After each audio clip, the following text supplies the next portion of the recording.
It's now time to take a look at news stories making headlines around the globe.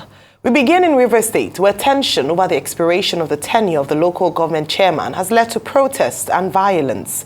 Peaceful protesters occupied all entrances into local government areas to forestall any likely return by some of the council chairmen. Arise correspondent Andy Omano has details.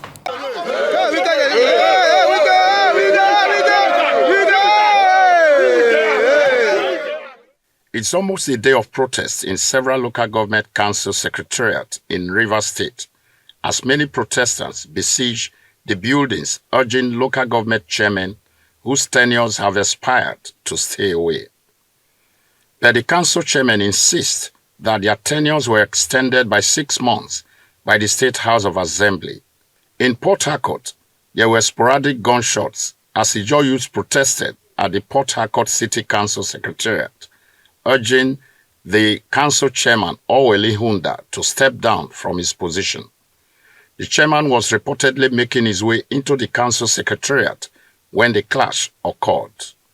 It took the intervention of policemen who fired several shots into the air to scare away scores of protesters.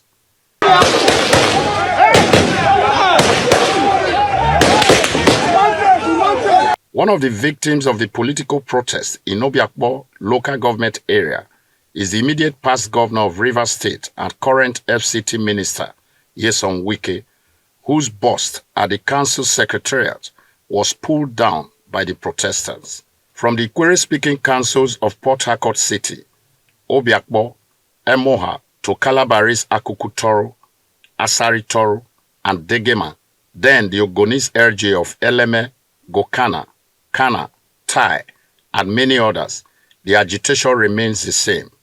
The RGA chairman, whose tenure ended June the 17th, must vacate office.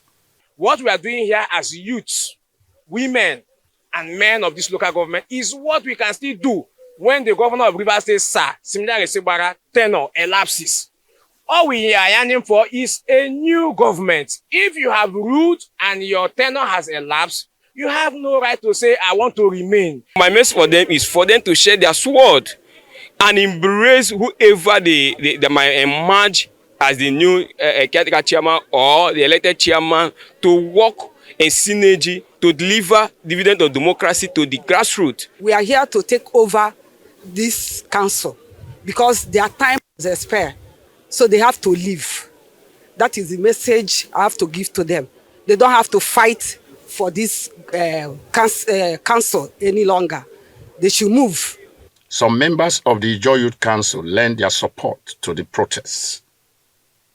Any local government chairman that refuses to vacate council, the wrath of Ijaw nation will visit. But that's what we talk. We will never compromise it. It is not a threat. They have governed us. We say thank you. The local government chairman, you did very well. If you've done very well, election is coming. You can go and seek for re-election.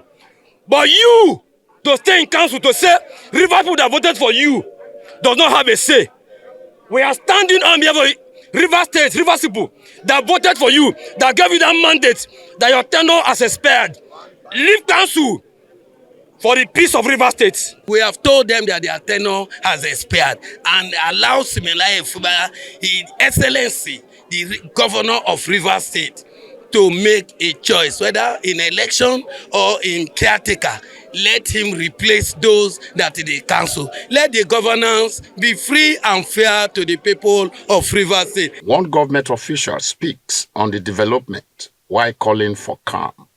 You can see the way we are in our numbers. It is not just here, it's across the 23 LGAs, showing that there is a big paradigm shift from the norms that we know before now. Now it is where the people say something. You can hear the governor's mantra, Rivers people first. All that he does, he puts the Rivers people first. He considers the Rivers people. And so even what the governor is doing, he's very peaceful, he's very amiable, he's very accommodating.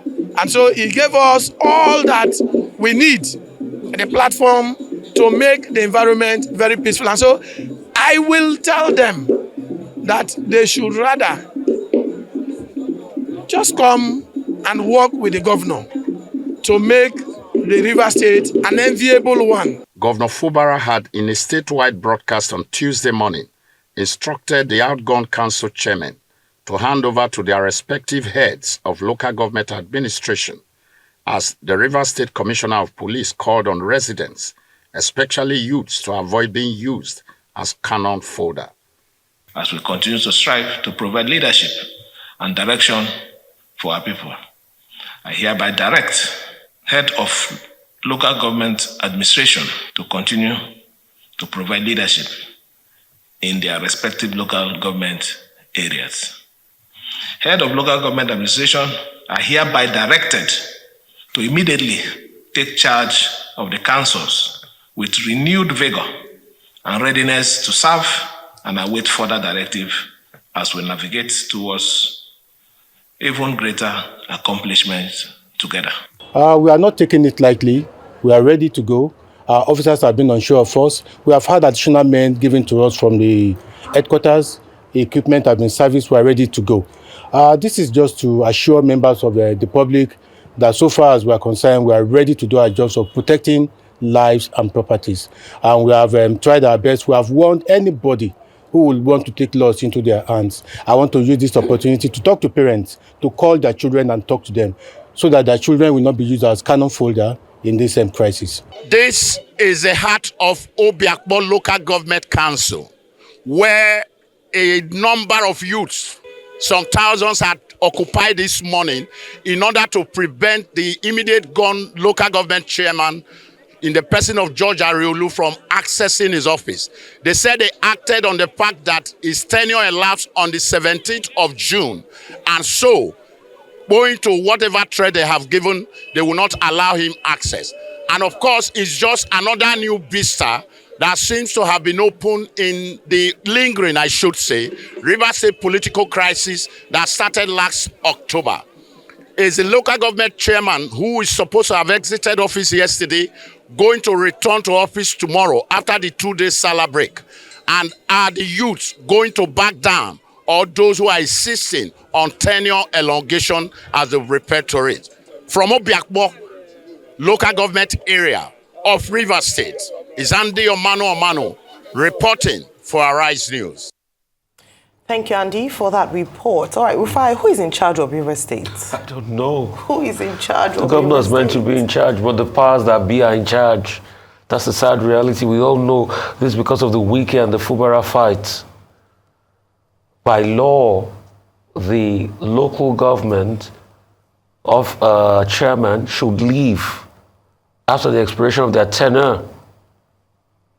But now they are trying to cite a case of Amahule saying that there's a tenure elongation. But even what's the basis for Amahule himself being on that seat, since the Rivers Attorney General have come out to say that the certified true copy of the basis, the court case Amahule says he has, that's not the interpretation. So we have everything just scattered everywhere possible in River State. As all of this is happening, the people are suffering. People were killed yesterday in the state just because of local government.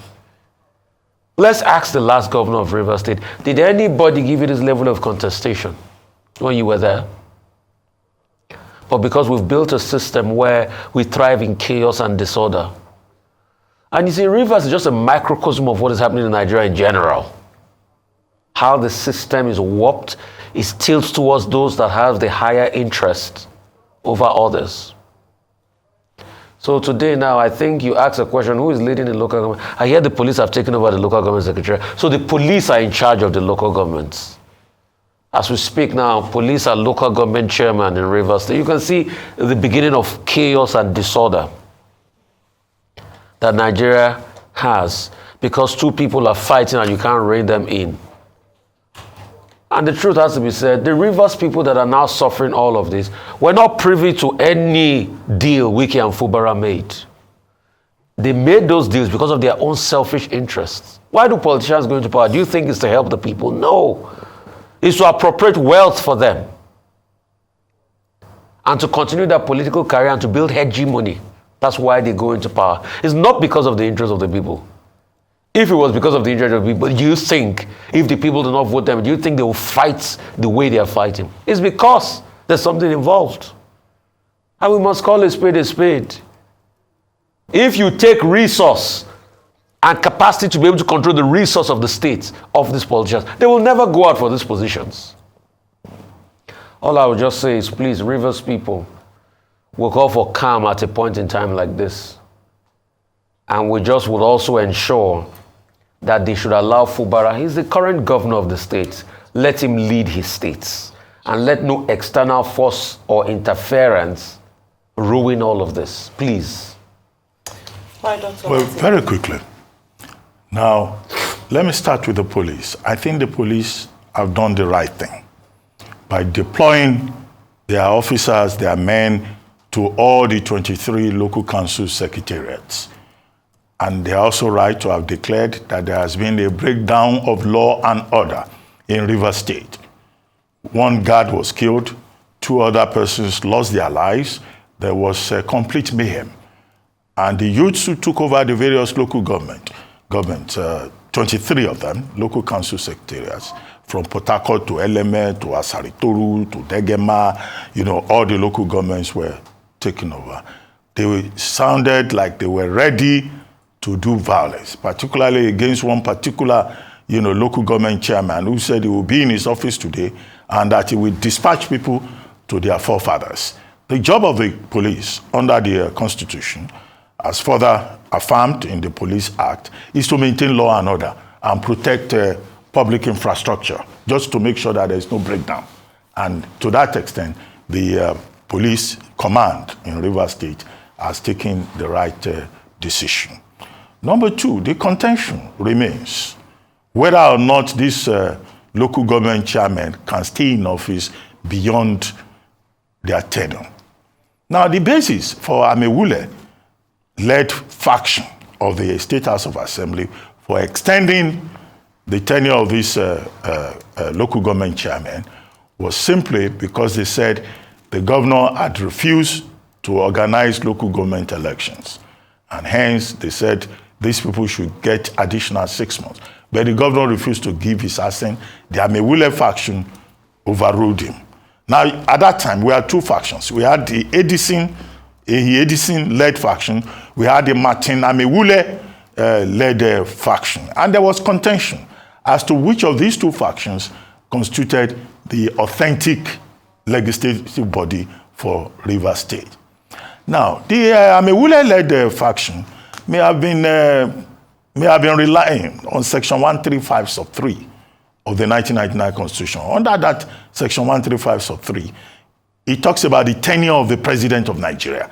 And it says basically that if Nigeria is physically involved in war, then the nationals, and it is so difficult to govern while the country is concentrating on war, then you may take the decision to extend the president's tenure for 6 months at any time, not more than 6 months. So does that principle that applies to the president, which is not so stated for state houses of assembly, does it apply mutatis mutandis to state houses of assembly? That's a question. However, the matter is in court, is for their lordships to determine that. Again, one of the issues is that the state governor has now said heads of administration should run the secretariats. Now, there is nowhere in the Nigerian Constitution where governors are empowered to appoint caretaker committees. Even if they do it, it's a violation of the law. What is required is for you to conduct elections.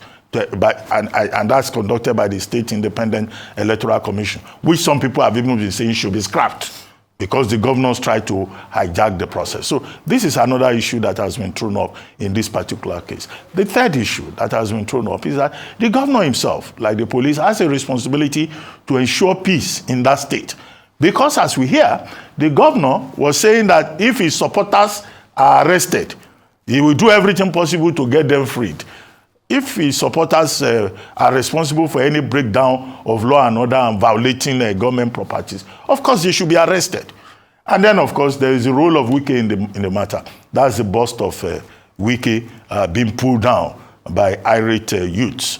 Although he may conveniently say, oh, he's in Abuja, he's not even involved. But what we are seeing in Rivers State may well be a case of the voice of Jacob and the hand of Esau. However, beyond all of this, the governor has to ensure that there is no state of emergency declared in Rivers State, because that will also affect his own operations. In December 2023, I think, one gentleman called Kingsley Igbaki went to court, from the High Court in Rivers to the Federal Court in Abuja, asking the National Assembly to take over the functions of the Rivers State Assembly. Section 14, sub 1 of the 1999 Constitution so states that when there is a crisis in a state House of Assembly, the National Assembly can take over the functions of that House of Assembly in that state. Where, since it's already a matter before the court, we'll see how it is determined, by the presiding judge. Those are the options available. So you weigh all of these provisions, the framework. We have to stay still within the constitutional framework. What does the law say? What does the law say? And in that regard, the people, or the gladiators, must realize that they cannot take the law into their hands. And we hope that the police will be vigilant, the other security agencies will also be vigilant in supporting the Nigerian police to make sure that the troublemakers who want to foment trouble in Rivers State are brought to book. All right, I just want to speak this morning as to the youths, the involvement of the youths in this matter. Obviously, like we said yesterday, this is another episode, another chapter in the drama that has been labeled or just been in Rivers State since the inception of this new administration. And it's quite unfortunate to see, aside from everything that's happened, we've talked about the politics of it, we talked about the legality of it, and we'll speak about it further. But I think it's a bit, it should be concerning to Nigerians to see the young people who are being used, in the words of Andy Omano, as fodder, as tools in the hands of political gladiators to do their bidding. Because yes, we hear the agitations, the young people saying that we're here because we're taking over because we don't want, we want things to be done properly. But the truth is that a number of them are sponsored by interests or parties of interest in this matter. It's not because people, the young people want to take charge, because to be honest, they are not law enforcement agents. And what then that exposes them to is either they're arrested or violence breaks out, or like we've seen in places like LMA where people have lost their lives, which is quite unfortunate. Rivers State has consistently come up in the numbers as one of the most worst hit when it comes to unemployment figures. In fact, only last month, the governor himself had said in May, that Rivers State was no longer an industrialized state, and Port Harcourt, which was known for its industry, is fast losing that. Hence, you can imagine the effect on unemployment figures for the young people. I'm highlighting this because on the surface of things, the truth is that politicians will look after themselves at the end of the day.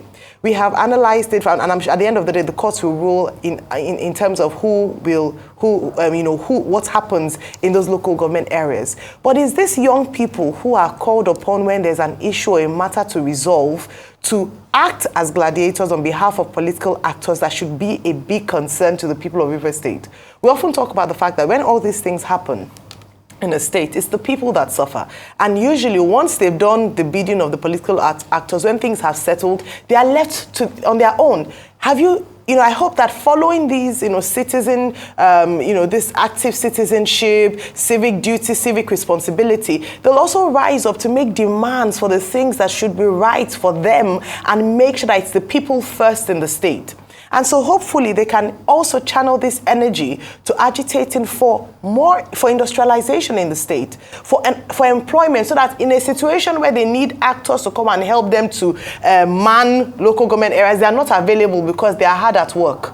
Because if the people were at work, they wouldn't have time to make mischief. It's often said, as the going says, that the idle man is the devil's workshop. So whilst the Rivers State governor is coming out to say he's going to protect anyone, none of these youths must be arrested, I wish it were because it was altruistic and not because it was serving the purpose of certain people. Those are conversations we must begin to. Why do we have so many young people staying, lying around, willing and available to take up this role, sit in front of local government areas because they don't have jobs? That's the truth. A number of them don't have work to do. And so it is very easy for them to be used and manipulated by political actors who will not protect them if anything happens that goes wrong with them. And I think this is something that young people should begin to rise up to think about. It's great to have might, it's great to have a voice, it's great to be able to speak up and defend your democracy, but it's also important to ensure that whilst doing it, you're not acting as a puppet to a political actor. We must begin to get, because I'm saying this because yesterday we had a robust conversation around population and the fact that we're not yet harnessing or maximizing what should be a plus, an advantage for us as a nation, where we are able to harness the skills and the minds and the vibrancy of our young people. Rivers State will sort itself out. Governor Wike, or former Governor Wike and Governor Fuba will sort themselves out. But what will happen to the people? What will happen to our young people in the state who are being used as as political actors or political gladiators or tools by these political actors? We'll move on to other news making the rounds this morning. The Nigerian Upstream Petroleum Regulatory Commission, NUPRC, yesterday announced that with the acquisition of additional data on the oil assets up for sale, it was making available an extra 17 deep offshore for bids. The organization also stated that it has extended the dates for pre-qualification from June 25 to July 5 this year. On the foreign scene, Kim Jong-un has reaffirmed both his and North Korea's full support, in his words, of Russia's ongoing invasion of Ukraine. Kim is hosting Vladimir Putin in Pyongyang in what is the Russian president's first visit to the country in 24 years. In other news, Nvidia has become the world's most valuable company after its share price climbed to an all-time high on Tuesday. Shares of the chipmaker climbed 3.6% on Tuesday, lifting the company's market cap to $3.34 trillion, surpassing Microsoft.